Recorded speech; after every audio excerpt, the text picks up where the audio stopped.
বিশ্বের যেখানেই অশান্তি সেখানেই দৌড়ঝাঁপ মার্কিন প্রেসিডেন্ট ডোনাল্ড ট্রাম্পের। যুদ্ধ সংঘাত থামাতে অবশ্য সফলও হয়েছেন, কিন্তু নিজ ঘরেই এবার তিনি পুড়ছেন ক্ষোভের আগুনে।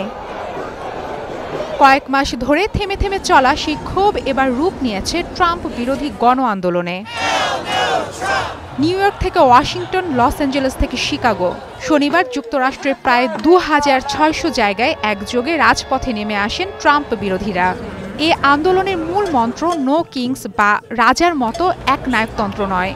আন্দোলনে শিক্ষক, আইনজীবী, ছাত্র, সাবেক সেনা সদস্য, চাকরিচ্যুত সরকারি কর্মী সবাই নেমে এসেছেন একাট্টা হয়ে। ট্রাম্প একনায়ক হয়ে উঠেছেন দাবি করে দেন স্লোগান, বহন করেন প্লেকার্ড।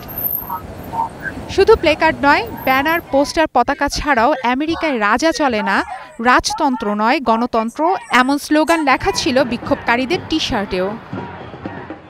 এবারে ট্রাম্পের বিরুদ্ধে অভিযোগের তালিকা বেশ দীর্ঘ।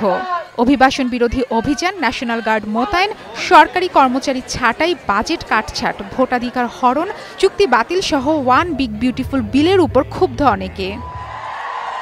বিক্ষোভে অংশ নেয়া মার্কিন সিনেটর বার্নি স্যান্ডার্স সমাবেশে ট্রাম্পকে হুঁশিয়ারি দেন, বলেন ট্রাম্প নন, আমেরিকা শাসন করবে দেশের জনগণ। আমেরিকার ইতিহাসে এই সংকটে আমাদের স্পষ্ট বার্তা, আমরা চাই না ট্রাম্প কিংবা অন্য কোনো রাজা আমাদের শাসন করুক। আমরা আমাদের গণতান্ত্রিক কাঠামো অক্ষুণ্ণ রাখব। আমরা কর্তৃত্ববাদের পথে হাঁটব না। আমেরিকা আমরা নিজেরাই শাসন করব। এ সময় ট্রাম্পকে দুর্নীতিগ্রস্ত রাষ্ট্রপতি হিসেবে আখ্যা দেন অনেকে। ডোনাল্ড ট্রাম্প মার্কিন ইতিহাসের সবচেয়ে দুর্নীতিগ্রস্ত প্রেসিডেন্ট।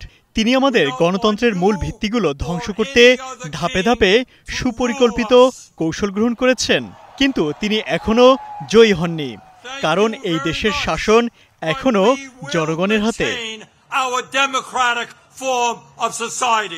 সরকারি খরচের বিল পাশ না হওয়ায় 18 দিন ধরে চলমান শাটডাউনের মধ্যে আয়োজিত এই সমাবেশে অংশগ্রহণকারীরা জানান, যুক্তরাষ্ট্রের সাংবিধানিক ভারসাম্য এখন চ্যালেঞ্জের মুখে। সরকারের অচল অবস্থা এবং নির্বাহী ক্ষমতার অতিরিক্ত প্রসারকে ট্রাম্প বিরোধীরা গণতন্ত্রের জন্য একটি গুরুতর হুমকি হিসেবে দেখছেন। মারফতুন রুচি, স্টার নিউজ।